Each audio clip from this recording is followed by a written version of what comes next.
선결제를 유도한 뒤 폐업하는 일명 먹튀 사건이 급증하고 있습니다. 대전에서도 지난 24일 둔산동에 위치한 프랜차이즈형 피부과의 폐업으로 현재 1000여 명이 넘는 피해자가 발생을 했는데요. 이와 관련해서 이한나 변호사 모시고 좀 더 자세한 이야기 나눠보겠습니다.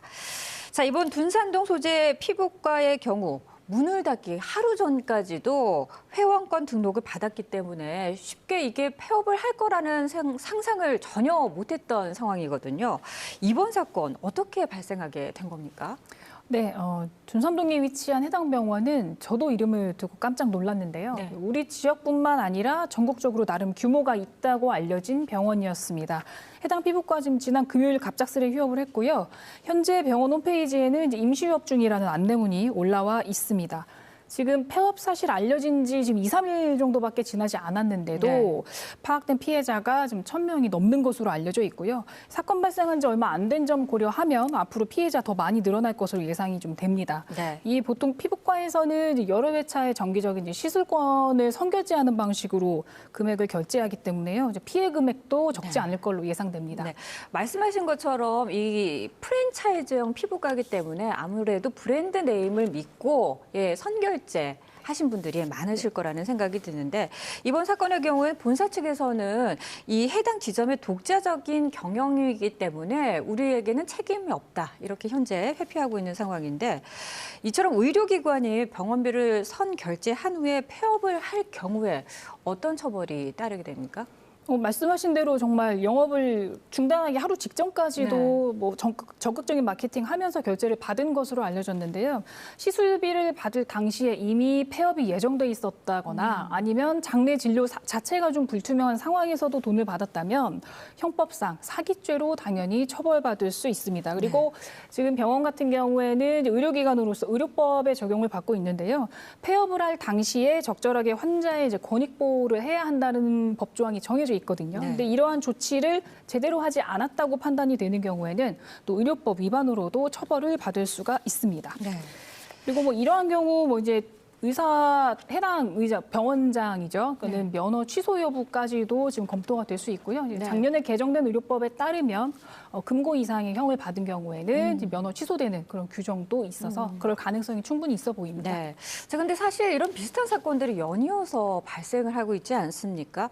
이 갑작스럽게 사기를 당한 피해자들 같은 경우에는 정말 많이 당혹스럽고 또 이에 피해와 관련한 구제를 받을 수 있는 방법에 대해서도 많이 궁금해하실 텐데 보상을 제대로 받을 수는 있는 건지 그리고 보상을 받으려면 어떤 조치를 취해야 하고 또 실제로 그런 구제가 이루어진 사례가 있는지도 궁금합니다. 제가 이제 이번 사건 검토하면서 저희 비슷한 사건이나 판결이 있는지를 좀 찾아봤는데 치과, 성형외과 등 선결제 받고 소위 말하는 이런 먹튀하는 사건이 굉장히 많더라고요. 그런데 현실적으로 보상이 이루어진 경우가 좀 매우 드뭅니다. 그래서 환불 절차가 그나마 원만하게 이루어져서 남아있는 금액이라도 조금 돌려받으면 좋겠지만 그런 경우는 사실 거의 없고요. 그리고 피해 금액 자체가 큰 돈이기는 한데 이게 또 막상 소송에서 받으려고 하니까 시간이 오래 걸리고 비용이 많이 들어서 경제적으로 이득을 얻다 보니 일반인들 입장에서 소송하기가 사실은 쉽지가 않죠. 그리고 판결 나온다고 해도 이미 자력이 없어서 돈 돌려줄 방법이 없다고 하면 돈 받기는 결국 힘든 상황입니다. 그렇군요. 그러니까 피해 금액보다 소송 비용이 더 크기 때문에 어떻게 보면은 피해자들은 배보다 배꼽이 더 큰 상황이 될 수 있기 때문에 난감한 상황입니다. 그래서 피해 금액을 돌려받지 못하는 경우가 더 많을 수도 있다 이런 말씀이신 것 같은데요. 자, 그러면은 의료기관뿐만 아니라 사실 헬스장, 필라테스 이런 그 체육시설 같은 경우에도 이런 먹튀 논란이 그동안 많이 이어지지 않았습니까? 다양한 기관에서 이런 비슷한 사건들이 계속해서 이어지고 있음에도 불구하고 이것이 개선이 되거나 혹은 피해자들의 구제가 제대로 이루어지지 않고 있다는 생각이 드는데 선결제를 유도한 후에 이렇게 예고 없이 폐업을 할 경우에 업종이나 아니면 그 업종에 따라서 처벌이나 혹은 보상 방식이 달라지는 건지 아니면 다 같은 건지도 궁금하네요. 크게 처벌 절차나 이제 보상 방법이 다른 것은 아닌데요.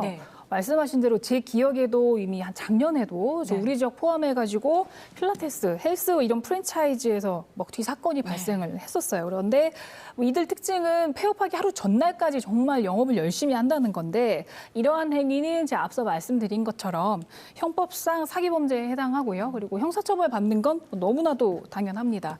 결국 이때도 문제되는 건 저희가 이미 이제 지급해버린 뭐 회원권 구입 비용, 레슨 비용, 아니면 뭐 상조 납입 비용 뭐 이런 선 결제한 돈들인데 이 경우에 지금 이제 한국소비자원이라는 곳에 피해 구제 신청은 하실 수가 있어요. 네. 그런데 소비자원에서는 중간에 어떤 합의안을 권고한다거나 중재하는 정도에 그치고 있어서 결국은 소송을 통해서 받는 방법밖에는 없고요. 네. 그중 다행인 건 혹시 이제 신용카드를 이용해서 수개월 이제 할부 결제를 하신 분들이면 할부 항변권이라는 걸 행사하실 수가 있거든요. 네. 그러니까 20만 원이 넘는 금액을 이제 3개월 이상에 걸쳐서 이제 결제를 했다고 하면 남아 있는 카드 대금은 내가 사기당했다 이제 이런 이유로 지급을 거절할 수 있는 권리가 있기 때문에 그 부분을 좀 이용하셔야 될 것 같네요. 그러니까 신용카드를 사용한 경우에는 그런 경우가 있지만 사실 뭐 현금 유도를 하시는 경우도 많거든요. 이 고액을 현금으로 냈을 시에는 더 많은 할인이 주어진다라고 하면은 사실 회원 입장에서는 그걸 거절하기가 상당히 어렵기 때문에 지금 말씀하신 피해 보상에서도 좀 받기가 더 어려워지지 않을까 이런 생각이 드는데 이렇게 반복되는 사건에도 여전히 소송 외에는 특별한 구제 방법이 없는 것 같다라는 맞습니다. 생각이 드는데 자 이렇다면 우리가 이런 피해를 막기 위해서 제도 이런 데에서 봤을 때 좀 더 많은 이렇게 대책이 필요하다, 보완이 필요하다 이런 생각이 드는데 어떻게 보십니까? 뭐 우리 보통 이제 물건 가격이 너무 저렴하면 뭐 너무 싸서 이상한데 뭐 네. 이런 생각은 당연히 하잖아요. 네. 근데 이런 시술권이나 회원권 같이 선물 결제하는 경우에는 뭐 시세가 정해져 있지도 않고 뭐 통일된 가격 기준도 없기 때문에 네. 뭐 단순히 가격이 너무 싸니까 아니면 너무 할인을 많이 하네라고 해서 미리 좀 의심하기는 좀 어려운 상황이에요. 그래서 현재 상황에서는 이제 가장 피해 줄일 수 있는 건 아까 말씀드린 대로 이제 카드 결제를 좀 최장 기간으로 해서 해보시는 방법이 좀 있겠고 네. 이게 제도적으로는 이제 현재 뭐 치료나 시술, 뭐 레슨 이런 것들은 장기간 시간을 두고 단계적으로 진행이 되거든요. 네. 그러니까 이런 부분을 좀 고려해서 시스템 자체를 좀 결제 자체 분할로 할 수 있게끔 좀 보완이 됐으면 좋겠고요. 그리고 이번 사건처럼 이제 갑작스럽게 업체가 뭐 먹튀하거나 아니면 정말 경영상의 이유로 폐업을 하는 경우도 있는데 그런 경우에는 이제 폐업해도 소비자들이 어느 정도 보상을 받을 수 있게끔 뭐 저희 보험을 좀 도입해서 보상보험 가입하게 하거나 아니면 뭐 공제 보험에 가입하게 해서 피해를 좀 줄일 수 있는 방법을 검토했으면 좋겠습니다. 네. 자, 오늘 말씀은 여기까지 듣도록 하겠습니다. 고맙습니다.